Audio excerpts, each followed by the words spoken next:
વિરામ બાદ આપનું સ્વાગત છે। સમાચારમાં આગળ વધીશું। આણંદના નાપા ગામમાં Sardar Patel talent wheel cricket ટુર્નામેન્ટનું આયોજન કરવામાં આવ્યું છે, જેમાં દેશભરના દિવ્યાંગ ખેલાડીઓ ભાગ લેશે। ત્યારે નાપા દિવ્યાંગ ખેલાડીઓ માટે સાચી સેવાનું ઉદાહરણ પૂરું પાડ્યું છે। ટુર્નામેન્ટમાં ભાગ લેનાર દિવ્યાંગ ખેલાડીઓ માટે તમામ વ્યવસ્થા નિસ્વાર્થ ભાવે કરી છે।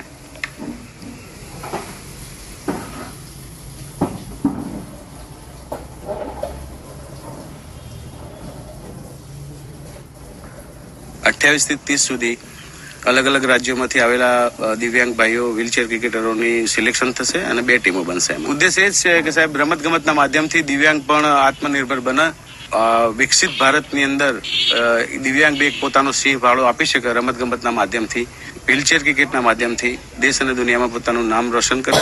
बहुत खुश हुए, हमारे सारे प्लेयर बहुत खुश हैं कि इतना शानदार ग्राउंड देखने को मिला उनके लिए, कि इतना शानदार ग्राउंड दिया है उन्होंने। और हमारा उद्देश्य ये है, जैसा कि हमारे प्रेसिडेंट ने बताया, कि हमारा उद्देश्य यही है कि यहाँ पर हम जितने दिव्यांगों को इकट्ठा कर सकें, और जो दिव्यांग ऐसे दिव्यांग जो घरों में बैठे हुए हैं, बाहर नहीं निकल रहे हैं, तो हमारा उद्देश्य इन फ्यूचर यही है कि हम उन दिव्यांगों को बाहर निकालें, खेल के माध्यम से वो बाहर आएं और देश विदेशों में जाकर खेलें।